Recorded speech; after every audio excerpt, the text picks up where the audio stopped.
Hello friends, আসসালামু আলাইকুম। আমি শাহনাজ অ্যানিস হোমভিডি চ্যানেলে আপনাদের সকলকে ওয়েলকাম করছি। তো কে কোথায় আছেন, কেমন আছেন, অবশ্যই আমাকে কমেন্ট করে জানাবেন। আমরা সবাই ভালো আছি আল্লাহর রহমতে। তো নতুন আরও একটি ব্লগ নিয়ে হাজির হয়ে গেলাম আপনাদের সামনে। তো এই তো তার ইন্ট্রোটা দেখিয়ে দিচ্ছি।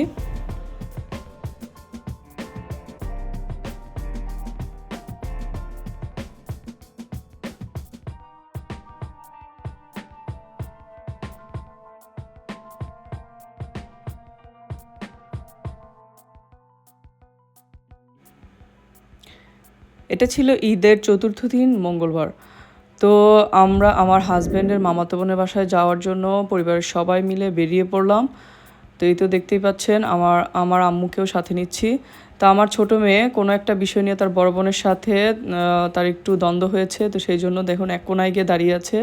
সে বলতেছে সে যাবে না আমাদের সাথে। তো তাকে একরকম প্রায় জোর করেই আমরা ধরে নিয়ে যাচ্ছি।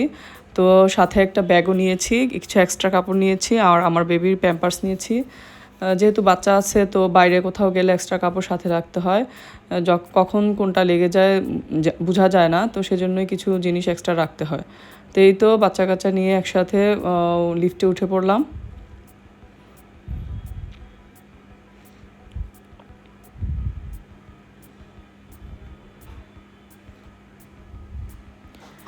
কয়েকটা বাচ্চা যখন একসাথে থাকে এবং তাদেরকে নিয়ে কোথাও বের হওয়ার সময় তাদের মধ্যে কোনো না কোনো বিষয় নিয়ে দেখা গেছে খুনসুটি লেগেই থাকে। তো এগুলো ম্যানেজ করেই আমাদেরকে বাচ্চা কাচ্চা নিয়ে কোথাও যেতে হয়। তো সেই এভাবে দেখা গেছে অনেকটা সময়ও নষ্ট হয়, কিন্তু কিছু করার নেই। তো এই তো আমরা বেরিয়ে পড়ছি। আমার হাজবেন্ডের মামাতো বোন আমাদেরকে ঈদের আগেই ফোন করে বলে রেখেছিল যেন ঈদের ছুটিতে আমরা ওনার বাসায় বেড়াতে যাই। তো সেজন্যই আমরা এই ছুটিতে ঈদের ছুটিতে বাচ্চাদেরকে নিয়ে ওনার বাসায় বেরিয়ে আসছি। তো ওনার বাসা ঢাকার ভিতরেই, তারপরও দেখা গিয়েছে 1.5-2 ঘন্টার মতো লাগে। তো যেহেতু এখন ঈদের রাস্তাঘাট ফাঁকা, যানজট কম থাকবে, তো একটু সময়টা কমই লাগবে।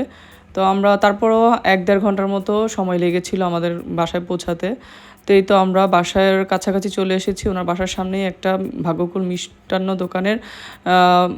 দোকান ছিল, তো সেখানে আমরা মিষ্টি কেনার জন্য ঢুকে পড়লাম।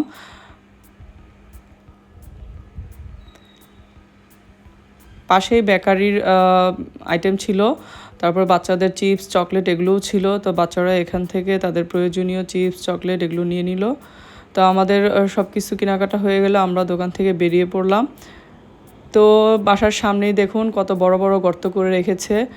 এটা আমাদের দেশে নতুন কিছু না, দেখা গিয়েছে রাস্তাঘাট এভাবে কেটে বড় বড় গর্ত করে মাসের পর মাস রেখে দেয়। এখানে জনগণের কী সুবিধা অসুবিধা হয় এগুলো আসলে তারা অতটা মাথা ঘামান না।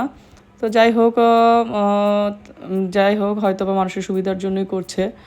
তো এখন আমরা এভাবে এসে দেখে হঠাৎ করে চমকে গিয়েছিলাম। তো যাই হোক আমরা কোনো মতো বাচ্চা কাচ্চা নিয়ে খুব কষ্ট করে রাস্তাটা পার হলাম।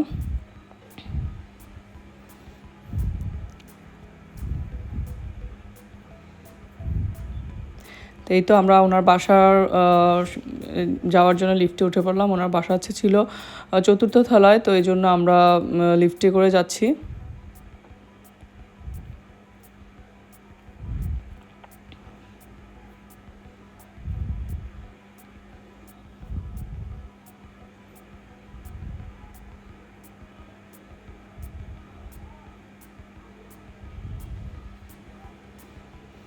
এই তো আমরা বাসায় ঢুকে গিয়েছি মিষ্টি, আম, লিচু, দই এগুলো নিয়ে। তো এগুলো টেবিলের উপর রেখে দিয়েছি।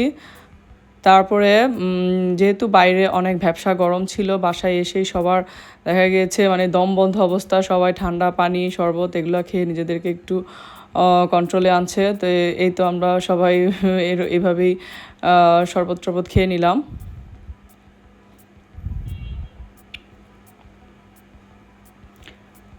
বাসায় পৌঁছাতে পৌঁছাতে প্রায় 1:30টার উপরে বেজে গিয়েছিল। আর এদিকে আপুর রান্নাও প্রায় হয়ে গিয়েছিল। তো আমরা যেহেতু লাঞ্চ টাইম হয়ে গিয়েছিল, তো আমরা খেতে বসে পড়েছি। তো এই তো উনি পোলাও, রোস্ট, তারপরে গরু মাংস, রেজালা, কাবাব আরও অনেক কিছুই করেছে। তো এগুলো আমরা সবাই মিলে একসাথে খেয়ে নিলাম। আসলে এভাবে অনেক দিন পর আত্মীয়স্বজনের সাথে একসাথে হলে সবারই আসলে ভালো লাগে। তো খাওয়া দাওয়া শেষ করে কিছুক্ষণ রেস্ট নিয়ে বাসায় তারপরে ভাবলাম ওনার বাসার সামনেই নাকি একটা ওয়াকিং স্পেস আছে এবং ফুটবল খেলার মাঠ, তো সেখানে আমরা ভাবলাম একটু হেঁটে আসি।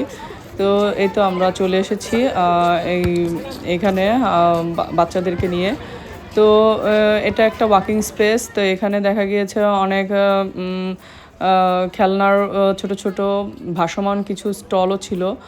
তো এগুলো আমরা দেখছিলাম।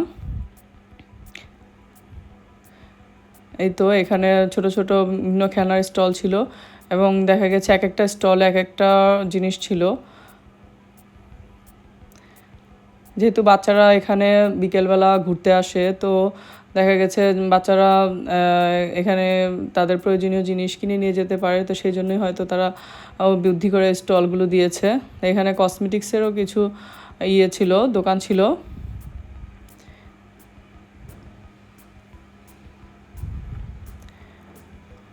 একজন আপু হাতে বানানো পুডিং, ডিমের পুডিং এগুলো সেল করছিল টেবিলের ওর মধ্যে রেখে। তো সামনেই দেখুন আরও খেলনার দোকান আছে।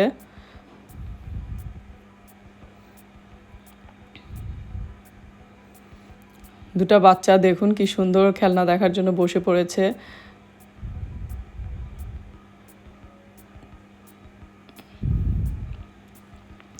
তো এখান থেকে সামনে এগিয়ে যেতেই একটা খাবারের স্টল অথবা ফুড কোর্টের মতো ব্যবস্থা আছে। এখানে দেখা গেছে বিকালে যে ধরনের নাস্তা খাওয়া হয় তার প্রায় সব আইটেমই এখানে ছিল।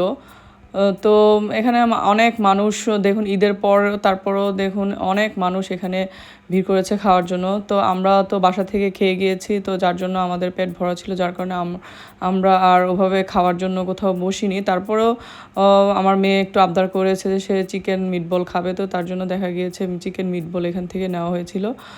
আর এখানে অনেক আইটেমের নাস্তা পাওয়া যায়, দেখা গেছে মিনি পিৎজা, বার্গার, তারপরে চিকেনের আইটেম, তারপরে মোমো, তারপরে নুডলস, চটপটি, ফুচকা, মানে যত ধরনের আপনার আইটেম ছিল তার প্রায় সবই এখানে ছিল।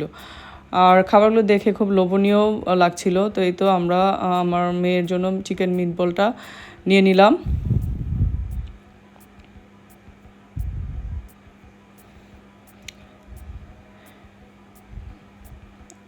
এখন আমরা বাসার উদ্দেশ্যে রওনা দিয়ে দিলাম, যেহেতু সন্ধ্যা হয়ে যাচ্ছে। তারপরে আমাদেরকে ফোন করে বলা হয়েছিল যেন বাইরে কিছু না খাই, বাসায় নাস্তা বানানো হয়েছে, তো আমরা সেই জন্যই বাসার উদ্দেশ্যে চলে গেলাম। তো এই তো আমরা বাসায় এসে দেখি আমাদের জন্য অনেক আইটেমের নাস্তা তৈরি করে রেখেছে। এখানে ফ্রুট কাস্টার্ড ছিল, তারপরে হাতে বানানো পায়েস ছিল, তারপরে চিকেন কিমা দিয়ে হোয়াইট সস পাস্তা রেডি করেছিল আপুর মেয়ে। তো হোয়াইট সস পাস্তাটাও খুব টেস্টি হয়েছিল। তো আমরা এগুলো সবাই দেখা গিয়েছে খুব মজা করে একসাথে বসে আস্তে আস্তে করে খেয়েছি। তো আমরা আপুর বাসায় রাত্রে স্টে করেছিলাম এবং পরের দিন দুপুরে খাওয়া দাওয়ার পর বিকালে আমরা বাসায় চলে এসেছিলাম। তো খুব মজা হয়েছে এবং ভালো লেগেছে। তো এটা আপুর হাজব্যান্ডটা খুবই ভালো। তো এই তো আজকের মতো ব্লগটি এ পর্যন্তই। পরবর্তী ব্লগের অভিনন্দন জানিয়ে আজকের মতো শেষ করছি। আল্লাহ হাফেজ।